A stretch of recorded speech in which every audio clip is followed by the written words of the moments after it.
learned about your team over the last 5 weeks? Geez, I'd say the word that I would use is the first word is resilient, and the second word I would say is courageous. I think that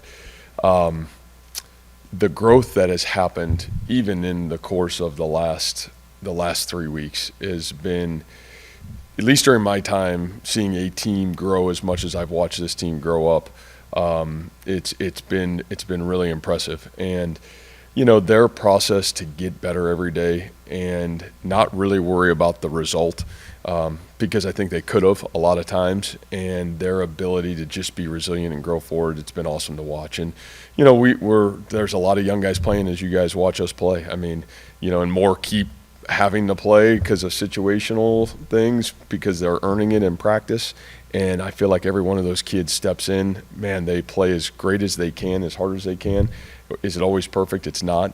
But I feel like, man, there's great growth between each game so far this football season. And that part for me is really exciting. And, the courageous piece of it is none of it is easy. None of the challenges that you're going against, the people that you played, none of those things are easy, and those kids have never backed down so far. So all those things are really rewarding right now as a coach to watch, and you enjoy coming to work every day trying to, demand to get better. Nobody's satisfied with the result. We want to be a better football team to win those football games that we've had the opportunity to win. And, you keep plugging away. You want to be your best football team by the end of the football season. I do think this team's got a chance to be that. With all that youth, what's it mean to have a guy like Gary that's been here, that not is only in his 6th year, but has been here for all 6 years? Well, I think, number one, it is huge to have that in the building, to understand as the player. And, you got some of these guys as graduate assistants that have been in, but somebody in that locker room that's played and is playing right now and has seen the highs of highs and the lows of lows and has the ability to navigate the locker room. And I think he has been an absolutely critical driving force. And I know I said this, nobody got more votes for captain on our football team, and I knew this football team at least knew what leadership looked like when we voted for captains this year, and he's the top vote getter on our team. And and it's been frustrating for Gary. I mean, we lose that guy for really 3 games. I mean, the 3rd play of the season, and I would say even last week he's still not 100%. I think he's closer this week to 100% as we've seen him. And so as frustrating as it's been for that guy to still stand in the middle of that locker room and guide the ship, man, it's been really impressive. It's been really courageous. What's it mean to have a guy like that that's been on teams that have gone through adversity and then seen it through to the other side where the reward comes when you guys are going through it, whenever? Well, I think the piece of it for him is, and I know I've said this at times, you feel like in a football program when there's longevity and you're trying to create a true program that, you go through experiences, and if you're going to go through adversity, which every team in college football will go through adversity, it's those that have the ability to respond and have the ability to grow through it. Those are the ones that at the end of the year you say, man, that was a really successful year. They reached their full potential. They became what they wanted to become. If it's the coach leading it, it'll never get there. And the reality, when it's player-led, then you have a real chance to get where you want to go. And, I think Gary's ability to have seen all the things that he's seen great leadership. He's seen, man, not so great leadership. He's been a part of, teams that have demanded to grow and teams that haven't. So I just feel like that guy is almost, he's a pillar for our locker room, and he's been a pillar for our football team. And I am very appreciative and proud of what he's done for our team so far. Okay. 100th anniversary, Jack Trice Legacy Game. Is anything going to be different? What changes? Yeah, I think you can, I think you can look at this and you can see the uniforms, and you can see, man, guys get T-shirts and different things, or you can have reality of what we're honoring, to be quite honest with you. And what you're honoring is, this man, that the act of courage that he truly had 100 years ago, and if you think even where we are today as a society, and this coming from East Tech High School in Cleveland, Ohio, and having the courage to come and break the color barrier here at Iowa State in athletics, it's powerful. And it's not it's not a gimmick, it's not a T-shirt, it's not a uniform. It's trailblazing. It's courage. It's probably in a lot of ways what we're missing today in our society of, man, being willing to stand for something and be about something. And so I think this opportunity to this entire season, but especially on Saturday, to honor the legacy of what he stood for so many of the young men in our locker room, our coaches, so many that have played here over the last 100 years. I think it's a powerful day, and it's a powerful story that we've tried to use in our football program over the last 7 years. And any time we've had the opportunity to have great successes on the national scene, tell the pillar story of our football program. So I think it is a powerful week for us, powerful season in general for us, because it's a legacy that has left a lasting impact on a lot of young men and a lot of our coaches in our program. It is. First high school I actually went in and recruited at Bowling Green High School, East Tech, Cleveland, Ohio. When you flash back a couple weeks to Ohio versus where you are right now, what goes into that growth on the offensive end? Is it a complete revitalization, or is it kind of a It's process? confidence. It's confidence. And confidence is earned, and it's not given. And, I think what you're starting to see is guys making plays. I think it's a confidence of, guys understanding their role and really diving into their role. And I know I said it early in the year. I mean, this team will have to grow immensely, because you can't give somebody the role. You got to earn it. And I think you're seeing those roles being earned right now, and confidence is coming from that. And I think those are all huge things that are happening. And yet I say that, and there's still so much growth to happen. I mean, as great as some of the things that occurred Saturday, there's still reasons we didn't win the football game. And, you look at that game, it's 21-20. Then it's 28-20, at the 5:40 mark in the football game, the second half. And, man, you're playing a great football team, and you got a chance to be right where you want to be going into halftime, and we don't do it. And so I think, man, again, the lessons learned, we take the positive and we take the negative, and you demand to grow forward. You don't accept it. But I think the answer to your question is, it's confidence, and that's really what you're starting to see is guys making plays consistently week in and week out and feeling confident that they can do it within the system. So that's what I would answer it. Jared Hufford said, in terms of the running game getting going last week, it more or less hinged on, quote, "we've had enough," as an offensive line and the tight ends and all that. What's the value of a "we've had enough" moment for a football team? Well, if you're going to create change, you got to draw a line in the sand, and you got to demand it.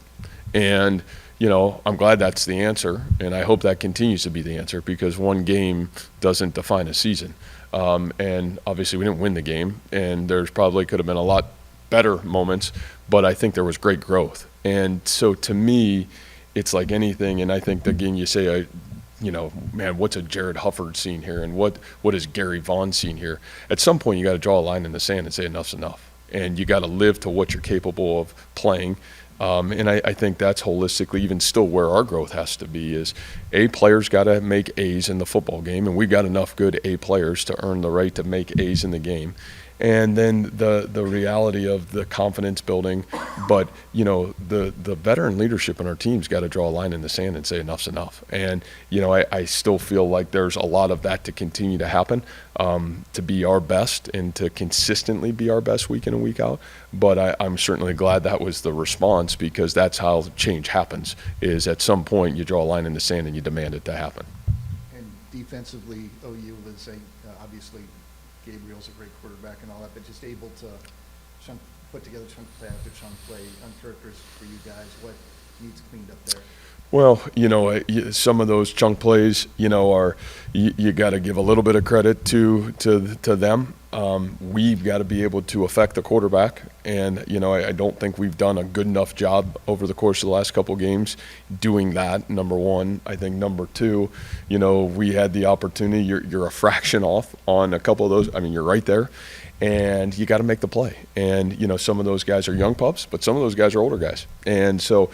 We've got to be our precision and detail when you're facing elite talent, and you're going to see it again in 4 days. And you see the same offense and the same type of players, how you respond, how you continue to pound away at your habits and your craft, because it's the moments and being able to win with your fundamental and detail in the moment. That's where it allows you to have success. So I think great growth opportunities available, especially, in some of those plays. But I would circle back to, how do we affect the quarterback? Because I think that continues to be really important for this team.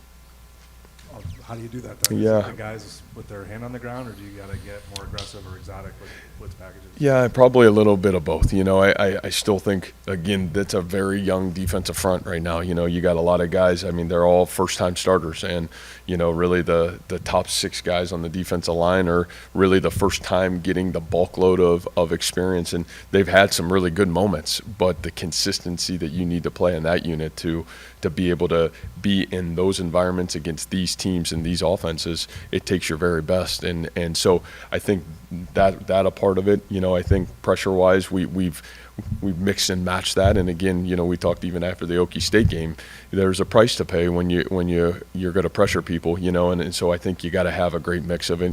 Coach Haycock does a great job of that. What's the dynamic of not even getting to the quarterback, but not having a guy like Jaquan or Will that is going to get double, get all that attention because of their ability? Yeah.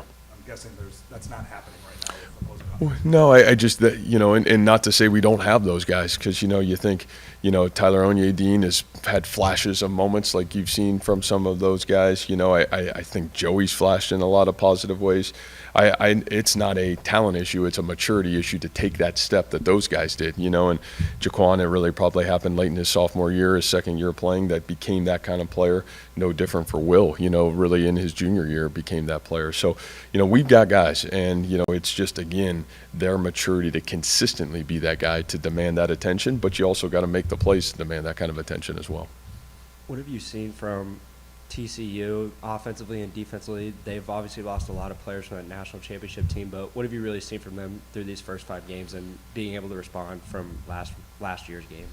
Yeah, I mean, there are some new faces, but there's still a lot of the same faces that we played against a long time. I mean, you look on that defense, I think the bulk load of it is 3/4 of it is back on the defensive side of the football. You look on the offensive side of the football, they've done a great job of recruiting there, and they've had playmakers for the last 7 years that we've played, maybe as good as anybody in the conference at times in terms of speed, athleticism, the ability to make plays. So, and you got a quarterback that's played a ton of football, so especially in their system. So to me, you're playing a football team that knows how to win. The fabric of being a championship football team certainly lies within their football team and their program, and it'll be a great challenge for us Saturday night for sure.